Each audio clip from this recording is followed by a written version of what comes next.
Thank you so much for joining us on this week's Good News. We are sitting down here with Andrew and Joe here at the Jeremiah School, and they have just some good news to share with you today. So, Andrew, tell us a little bit about what you do here specifically, because you are a teacher here at Jeremiah School, correct? Yes, sir. Okay, so what exactly do you do? So I am a special education teacher, and I work with sort of the older students, sort of middle-age grade to high school level, and I teach them all academics like literacy, math, science, and social studies. And I also in the afternoons do physical education with them. So, Okay. yeah, I wear a lot of hats. Yeah, So that's awesome. whatever is asked of me. Yeah. Yeah. It's great. Now, explain a little bit about what the Jeremiah School is, because for someone listening or watching right now might be like, what's Jeremiah School? Right. What's the difference between it and somewhere else? Right. So we're specifically more geared towards students who have autism spectrum disorder and maybe other communication disorders that run concurrently with other disabilities. So it could be a variety of different things that you're seeing, but that's primarily what we're focused on, is working with students with autism, and so that's kind of what we have designed this school for. It's what we design our curriculum for. Yeah, I guess that's a good description as I can think of right off the top of my head. Okay, awesome. Now we're here in, if you're watching right now, we're here in the sensory room, correct? Now, what exactly goes on in here? Okay, this is a good place for when students are maybe feeling overwhelmed or have had a bit of a struggle during the day. They can come in here and kind of decompress and choose different areas of the room that may help fulfill certain sensory needs, whether it might be a vestibular need or a pre-proprioceptive, or just a time where they need to get away from the bright lights or the noise from a classroom. They can come in here, decompress, and then get back to it as soon as they can. Yeah. Okay, that's awesome. So how long has the Jeremiah School been around now? We are in, this would be our fourth year, our fourth official academic year. And we've only been in this building for this 3 weeks now. We've had the school for 6. So yeah, the school, I started in 2017. So this is my 4th academic year as well. Yeah. Okay, awesome. Now I'd love to ask you this question, as well as I'll ask this to Joe here in a minute as well. What are some I love hearing stories. I think stories are very powerful to connect with people. So I'd love to hear a story. You know, this show's all about good news. Yes. So I would love to hear the good that this school is providing to the kids here. That's a really good question. Well, it's just so interesting to see, you know, and hear about what students were going through in maybe a public education setting or at home before coming here, the stress levels that were felt, the situation where the school's calling mom and dad every day, you need to come get your child. And I can think of a couple of specific examples where we've had students who came in and who may have struggled with us at first, maybe for a month or so, but to see them relax and feel, okay, I'm okay here, I'm at ease, and now I'm home. You know, I feel I've, you know, met people who care about me, who are going to work with me, who understand me, and I'm okay now. So I don't have to, so we see a lot of those behaviors over time kind of go down, and then they just become part of our family, really. So that's really kind of one of the beautiful things that I've noticed, is that public school is amazing, and I've been in it too, but it can be very difficult for students with autism. It just can be a bit overwhelming. It's not always designed for their needs. And so I feel like when they come here, they get what they need. So it's pretty awesome. That's awesome. I'm so glad to hear that these kids are being impacted by what you all are doing. So that's awesome. Now, before I start asking Joe a few questions, I'd love to know, is there something you specifically would like to share with our listeners and viewers right now about the Jeremiah School, or about, you know, a specific kid, or just something that you'd like to share with us? I'm trying to think, without giving away like names or anything. But I think some of these students have been through so much that I don't even always know everything that they've been through as children. They may be adopted. they may have come from really difficult situations when they were very, very young, and it has a long-lasting impact on that child, many years, decades after.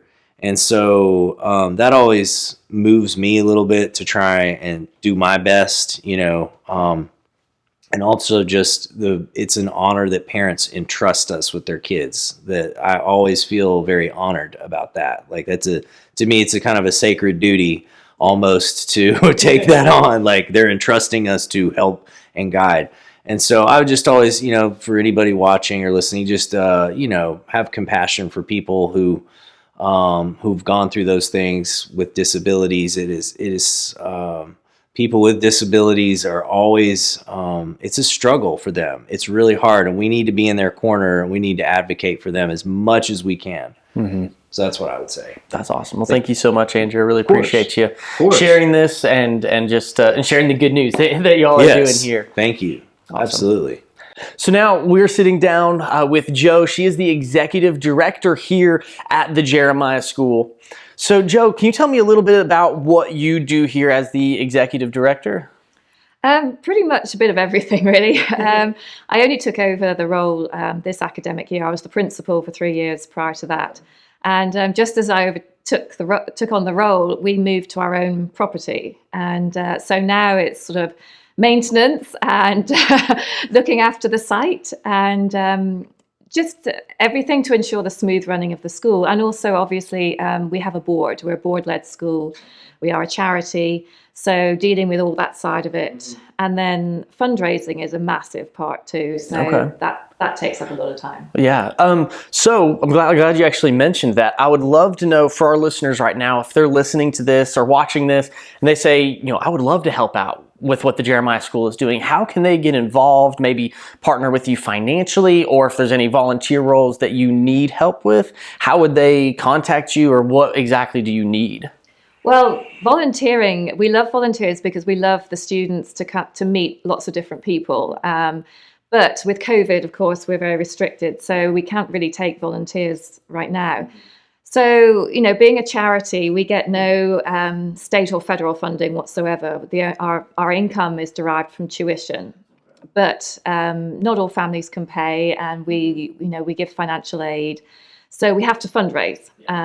So any financial contributions are very welcome, but also now we're in our own property, we're finding that, you've got to have paper for the photocopier, you need bathroom paper towels and all just the equipment that you need to run a school, basketballs and soccer balls and art equipment. And so, anything like that, even just going to the store and adding an extra ream of paper or an extra block of toilet rolls.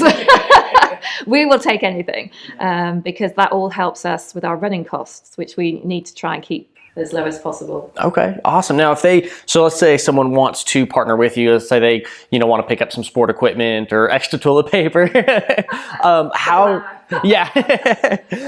would they go about, do you have a list of what you need or how they can contact you to get that, or where to drop it off at? And they can drop things here at 1502 Knob Creek Road, but also on our website, which is www.jeremiahschool.com. There's a wish list, and we also have it on Facebook. You can search Jeremiah School on Facebook, but you can just drop stuff off at the school. Okay, awesome. And I'll link to this if you're listening right now. Make sure you go to our YouTube channel, WCQR FM, and I'll link to their email address, their website, Facebook, and everything, so you can find it right there, so you can partner with them now.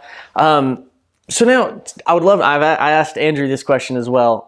I would love to know a story of how this school has impacted a child's life. Well, one of the things that students with autism struggle with is social communication. It's a social communication disorder. And so with that, they find it quite hard to make friendships and relationships. And so we work very hard on developing their ability to relate to others and to make friendships. And when you're the odd one out in a public school setting, it's very hard to make those friendships because they don't really understand all the social cues and the underlying things that go on with friends. And a lot of our children are desperate for friends, but just don't have the skills and they're seen as the weird one, you know. So when they come here, they really feel that they've found their home. And one of the most beautiful, beautiful things to me is when they start to make these relationships with others. And there was one of our boys, he came from public school. He actually said, and I quote, "They were everything and I was nothing." And he came here and he actually made friends. And he now has regular sleepovers and play dates. And it's just the most beautiful thing, because as a parent, and I have a 17-year-old with autism, so I live this journey too. As a parent, you want your child to be happy and you want them to do the typical things and play with, friends. And it's heartbreaking when you don't get invited to a single party. You never get invited to a play date. And it's very isolating. And so that's one of the, as I say, the most beautiful things about our school is it gives children the chance to make those relationships. And when you see that on the playground and you see it in the classes, it is just amazing. It's a real gift. Wow, that's awesome. I'm so glad that you shared that. That is really good news that you all are doing. So I really, really appreciate that. Now, before we wrap up this interview, I'd love to know if there's anything else you would love to share or you really want our listeners and viewers to hear about the Jeremiah School. I think there's a lot of misconceptions about what autism is in the community. And what we really want to do is sort of educate the community too, and not to be afraid of people with autism. I think, people have a fixed image sometimes and they find them scary, but these students, one thing I'd like to get across is how amazing they are. I mean, they are so talented. They have such a wealth of information and knowledge and skills, and we learn as much from them as they do from us, to be honest, and just not to be afraid and to give us a chance. I mean, we've got students, who are in their teens, late teens, and we want to get them out into the workplace and to volunteer in places. And we've had volunteers at the 1 Acre Cafe and the Willow Tree when, that was open. And it's having the community take a chance, and we support our students in the community, but we would love community partners. Our students are part of this community. They have as much right to be welcomed and to find a career and access the community as anyone else. It's just they find it more difficult. So, please be open, be welcoming. And if you want to find out more, come into the school, meet our students. They are amazing young people and they've so much to give. Yeah, wow, that's awesome. I really appreciate you sharing that.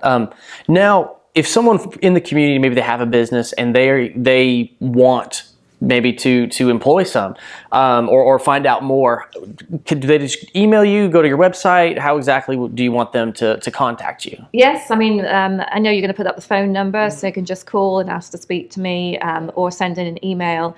I mean, one of our dreams, and which we can do now, we have our own school, is to open an 18 to 24 transition to adulthood program, specifically designed to work with those older people to get them into jobs, give them those job skills, independent living skills, prepare them for college. Because when they leave school at 18, basically the services drop off. There's very little out there. And so that's a program where we would love local businesses to come in and say, yes, we'll do some work experience, or yes, you're welcome to come and bring a student to us. So we're going to be looking for community partnerships. Okay, awesome. So if you're listening right now and you want to partner with them, again, all the links are going to be in the description of this video. So if you're listening right now, make sure you head over to our YouTube channel, just WCQR FM, and you can find this video and the description and go ahead and partner with the Jeremiah School. Thank you again, Joe. We really, really appreciate you taking your time to have this conversation and just to share the really good that you all are doing here at the Jeremiah School. Well, we appreciate you coming in and sharing. We think this is a wonderful place. Yeah. So we hope your viewers do too.